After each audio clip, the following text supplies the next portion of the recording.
রিজিকের মালিক কে? আপনাকে আল্লাহ পাক যতটুকু রিজিক দিয়েছেন তাকদিরে লেখা আছে না? তাকদিরে লেখা আছে না? তাকদিরে লেখা আছে যেটা, সেটা কি আপনি না খেয়ে মরবেন নাকি?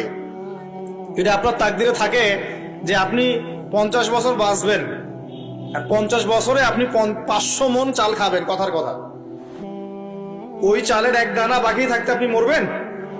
মরবেন না। তাহলে রিজিক কি আমার সাথে সম্পৃক্ত না আল্লাহর সাথে সম্পৃক্ত? এই বিশ্বাসটা করতে হবে। তো দাড়ি রাখলে কি মেয়েরা পছন্দ করবে না নাকি? বলেছে যে বিয়ে করবো না দাড়ি রাখলে, এমন কথা বলেছে? যদি কোনো মেয়ে এরকম কথা বলে, ওই মেয়েকে বিয়ে করার দরকার নেই আপনার।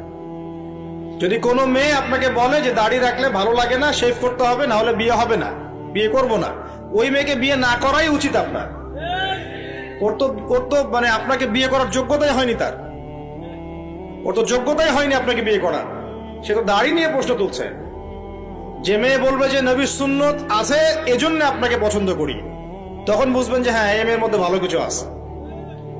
যেই মেয়ে দেখবে যে আপনি নামাজি কিনা, যেই মেয়ে দেখবে আপনি নামাজি কিনা, দাড়ি আছে কিনা, ইমানদার কিনা, দিনের জন্য কিছু করেন কিনা, হালাল খান কিনা, ওই মেয়ে ইনশাল্লাহ আপনার ঘরে শান্তি দিবে।